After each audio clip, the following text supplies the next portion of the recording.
on the news.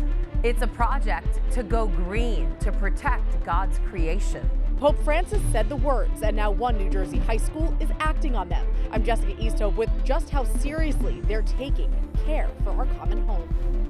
Also, President Biden pledging federal protection for abortion if Democrats make gains in the midterm elections. And it's almost like in real time we're watching all of our arguments about it being a slippery slope happen in real time. will it be legalized in New York State? We'll speak with Kristen Curran of the New York State Catholic Conference about assisted suicide. Plus, it will honor all aspects of the Latino culture, the new museum being planned in Washington.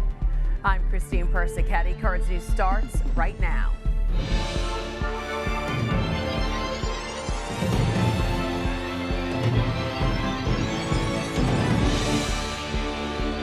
They're using the power of the sun and putting the Holy Father's words into action. The Diocese of Metuchen is moving toward a greener future and caring for God's creation. Immaculata High School in Somerville, New Jersey is the first school in the diocese to go solar, a move officials say was inspired by Pope Francis himself. Currents News' Jessica Easthope has more.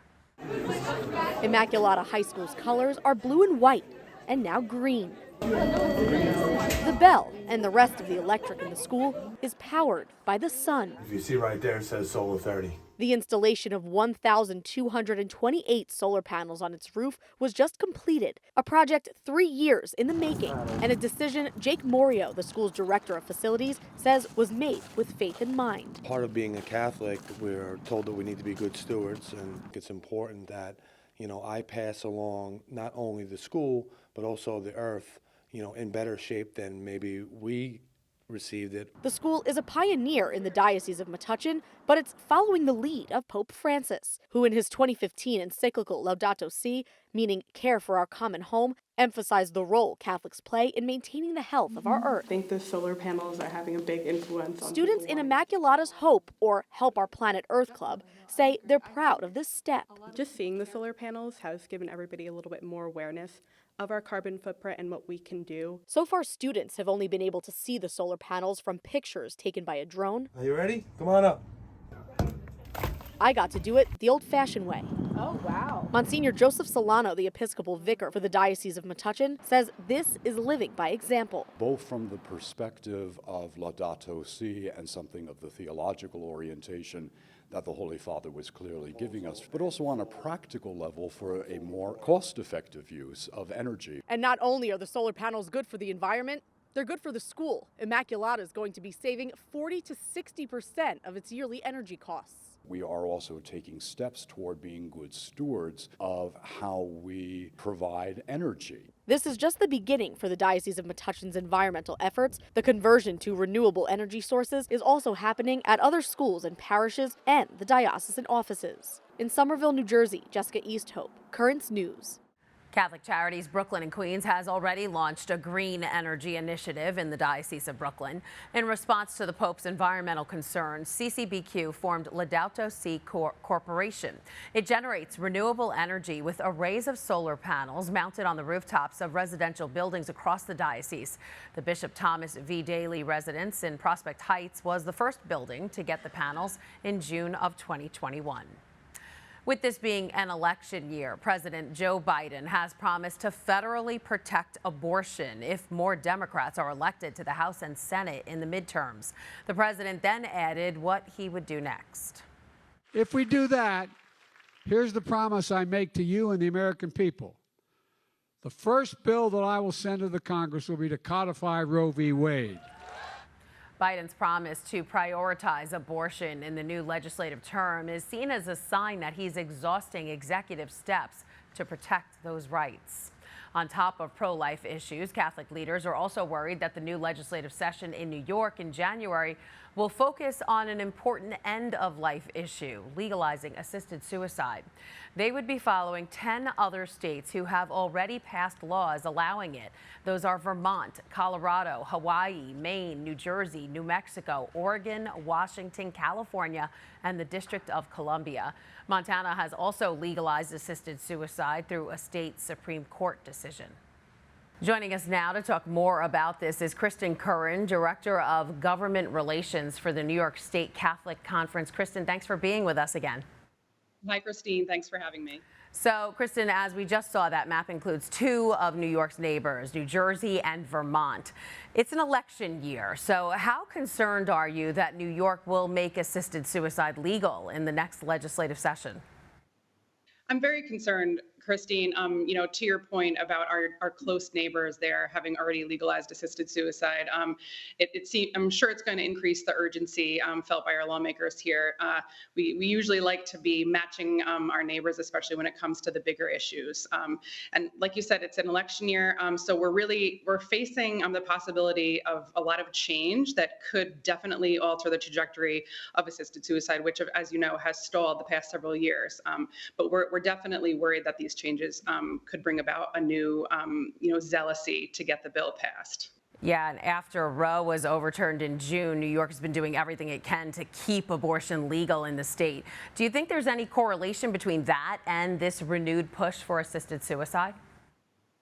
I do. I think that one of obviously the largest talking points that lawmakers use here in New York to defend, promote, and expand abortion is that argument of bodily autonomy. And so I think the arguments for assisted suicide usually run along the same lines, that it should be somebody's personal choice and that it's their body to do with what they choose. So definitely a similar argument being used. So I do think there's a correlation, and that'll be used as sort of, another bolstering argument for those that want to see it passed. Right, and our neighbor to the north, Canada, legalized assisted suicide 6 years ago and continues to talk about expanding who's eligible from the disabled to now maybe even so-called mature minors. It's almost like it could become a routine medical option there. Exactly. That's what it seems to be headed toward in Canada, and I think what we're seeing out of there, it's very scary for us because it's almost like in real time we're watching all of our arguments about it being a slippery slope happen in real time. So we're seeing just how quickly they've gone from that supposed unique and infrequent circumstance to almost everybody being eligible for it, and it's very scary to see how they're devaluing life. And what do they mean by mature minors? What minor is mature? What age? Right, and reading about it, you can see that there's no real definition tied to that, and it seems that it would be the government's decision as to who qualifies as a mature minor. So very scary stuff to think about. Wow. So what can Catholics in New York do to prevent assisted suicide from becoming legal? Well, we always encourage everybody, pro-life people in New York, and it can be hard to be a pro-life person in New York, but we always encourage Catholics and those that are pro-life to keep in touch with your elected officials and make sure that they know that you're here, how you feel, and that you stand against these policies. There are opportunities to become engaged, through us, through our website. So definitely seek out opportunities like that to stay in touch with elected officials and make your voices heard. All right, Kristen Curran, Director of Government Relations for the New York State Catholic Conference. Thanks for being with us today. Thanks so much for having me, Christine. If you'd like to get involved and take action against assisted suicide, just go to the New York State Catholic Conference's website, nyscatholic.org. It's a newly launched program by the Biden administration that could give you thousands of dollars in federal student loan relief. Ivan Rodriguez is in Washington with details on who qualifies, how to apply, and what this might mean for you. President Joe Biden touting the formal launch of the application process for the administration's student loan forgiveness plan on Monday. If you have federal student debt, please visit studentaid.gov. Borrowers with federally held student loans are now eligible to apply for up to $10,000 in debt cancellation if they make less than $125,000 per year, and as much as $20,000 if they were also Pell Grant recipients. Relief is also available for graduate students and parents who borrowed Federal Plus loans if the borrower meets the income requirements. In total, more than 40 million Americans can stand to benefit from this relief. The Department of Education says it will email at least 8 million borrowers who will be considered for debt relief but don't need to apply because the department already has their income information. This phase of the administration's debt cancellation program is building onto a pandemic-era pause in federal student loan repayment that is set to restart in January. The Department of Education has told us that if you apply for debt cancellation by the middle of November, you'll be able to get your student debt canceled before payments restart. Advocates say this is an important move toward easing the financial burden of higher education on Americans. We look at this application as the first step towards not only unleashing the full potential of borrowers and students and parents, but of the entire economy. Borrowers looking for relief have until December 31st, 2023 to apply. Ivan Rodriguez, Currents News. According to the Department of Education, you can only receive a refund on student loan payments made between March 13th, 2020 and December 31st, 2022. Meanwhile, 6 Republican-led states are suing the Biden administration over the student loan relief program. Those states are Nebraska, Missouri, Arkansas, Iowa, Kansas, and South Carolina. The lawsuit filed last month claims President Biden overstepped his executive powers. It says that while President Biden declared the COVID-19 pandemic over, he's still using the health emergency to justify the wide-scale debt relief. There's a lot more news headed your way. A city in Texas is on a mission to house the homeless, and so far it seems to be a success. We'll show you what they're doing. Plus, Pope Francis with a blessing and a little encouragement for children who are taking part in a global campaign, why they're praying the rosary. And a little love for Latino Americans in the nation's capital, how their culture is being honored.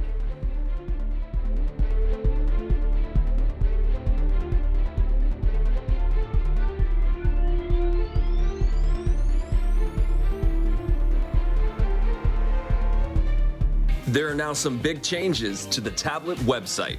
You can get personalized access to the Catholic news you value. Sign up for free at thetablet.org.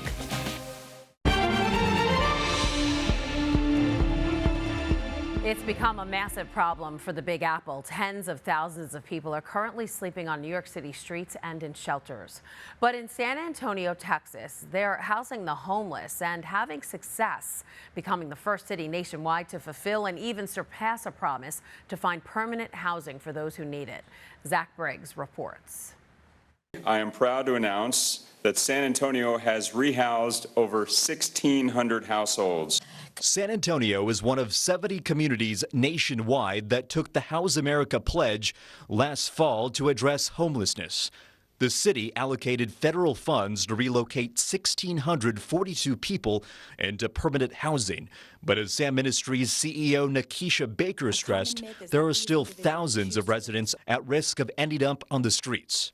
18% of our local households are living at or below the federal poverty level, and another 33% are considered working poor, which means half of our neighbors are just one paycheck away from homelessness. The city aims to create 1,000 units of permanent supportive housing over the next 10 years. More than $20 million from the voter-approved bond will go toward these projects. If we need to continue to scale up shelters, we will.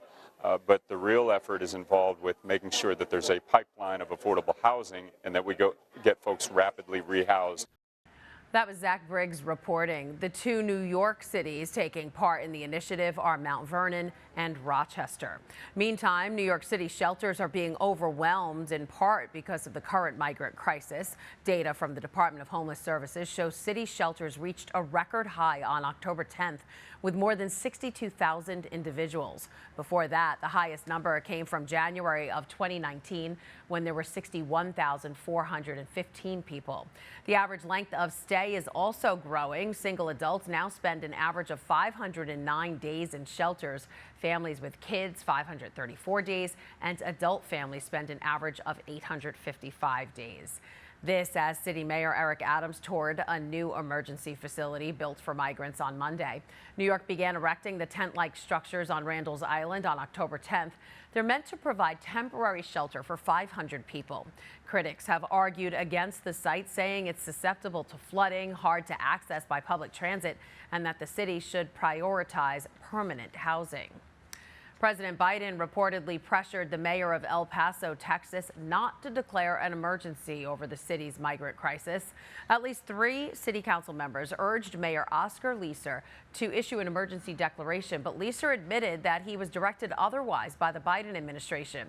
The emergency declaration would have been in response to the thousands of migrants that filled El Paso's shelters. And President Biden seems to be embracing Title 42 to expel a number of Venezuelan migrants. Biden previously denounced the Trump-era rule, which allows the U.S. to keep migrants out over concerns about the spread of COVID-19. Now the president is using Title 42 to deny a growing number of Venezuelans from requesting asylum at the border. While many Venezuelans who walk or swim across the southern U.S. border will be expelled under the rule, as many as 24,000 will be accepted at U.S. airports.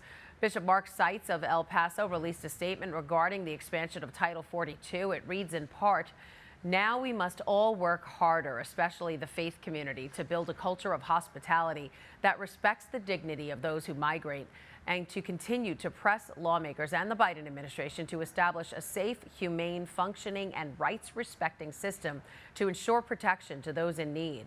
The U.S. Conference of Catholic Bishops also released a statement calling for immigration reform. It reads in part, "We simply cannot allow partisan division to continue to impede the needed interventions of government. And while there are no easy solutions to the challenges we face, there is a just path forward that is waiting to be paved by those who are committed to the future of our country." Pope Francis is imparting his blessings on a worldwide campaign that some Diocese of Brooklyn schools have joined in on, offering 1 million prayers for peace for those facing Christian persecution. The Holy Father tweeted out, "Let us pray together with the children of every continent who today are reciting the Rosary for peace in the world. Let us entrust to Our Lady's intercession the suffering people of Ukraine and other people who are suffering due to war, violence, and misery." St. Joseph the Worker Catholic Academy in Windsor Terrace has already started their prayers, using the initiative to not only pray for peace, but to teach students about the real threat facing people of faith in other parts of the world. Current News' Jessica Easthope reports. Padre Pio said, "When 1 million children pray the Rosary, the world will change." And though there's not 1 million of them yet, 272 students from St. Joseph the Worker Catholic Academy are hoping their prayers make a difference. When stuff is going on that's so sad, and then you want to pray for those people that are hurt. According to Open Doors USA's 2022 World Watch List, more than 360 million Christians face persecution. The students held olive-wood rosaries made by Christians in Bethlehem, blessed by Father Lawrence Ryan, pastor of Holy Name of Jesus Church, as they prayed. One by one and bead by bead, they said each decade of the rosary.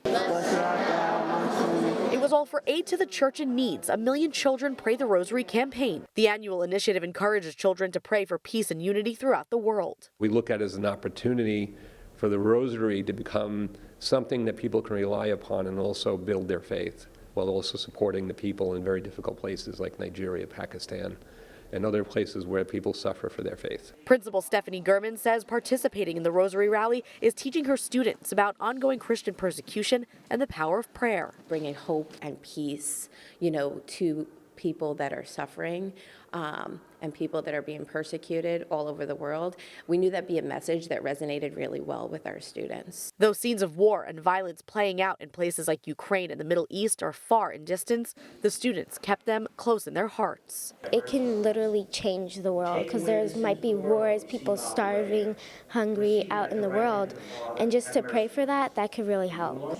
In Windsor Terrace, Jessica Easthope, Current News.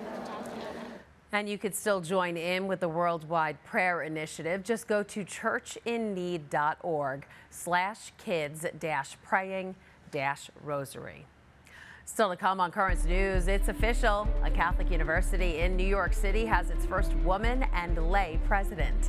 Plus, another first of its kind, celebrating Latino culture in the nation's capital for generations to come.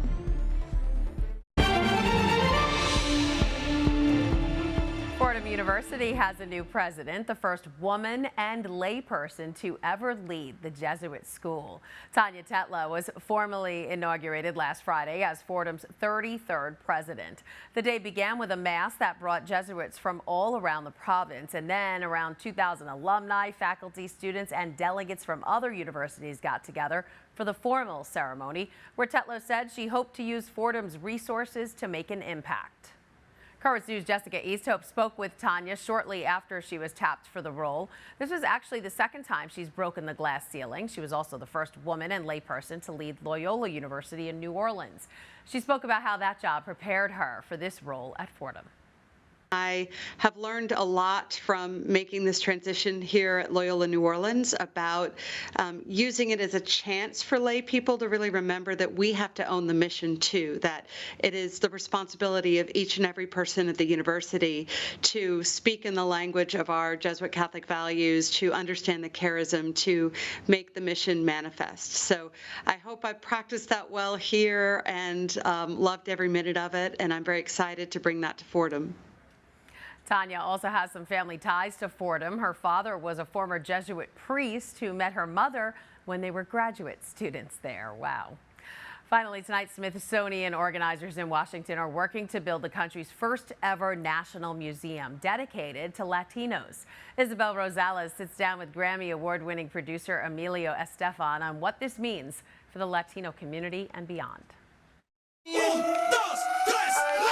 Music. Movies. We don't talk about Bruno, no. And food. Latino culture has been intertwined with the United States from the very start. It's so incredibly important for people to understand, for example, that we've been here before there was a United States of America for over 500 years, that we're indigenous and immigrant.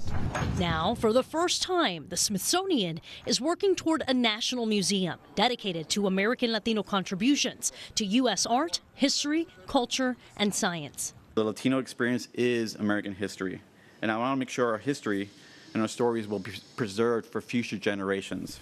Madonna, Mark Anthony, Thalia. Emilio Estefan is on the board of trustees for the museum. The music producer shot to fame, working alongside his wife, Gloria. Come on, shake your body, baby, do that conga. No, you can't control yourself any longer. I mean, when I went to the label, they told me this music will never work. More things. More than 40 years and 19 Grammys later, Emilio says taking part in the museum is all about paying back his good fortune. What it represents to me is a tribute to the American dream. The project is years in the making. It's taken quite a bit. It has to go through legislation, pass in Congress, and it requires an effort. It requires that struggle for people to step up and ask for this museum to be built. Finally, in December 2020, Congress did just that, passing legislation calling for the Smithsonian to establish the National Museum of the American Latino. A preview gallery for the museum is open now at the National Museum of American History in Washington, D.C.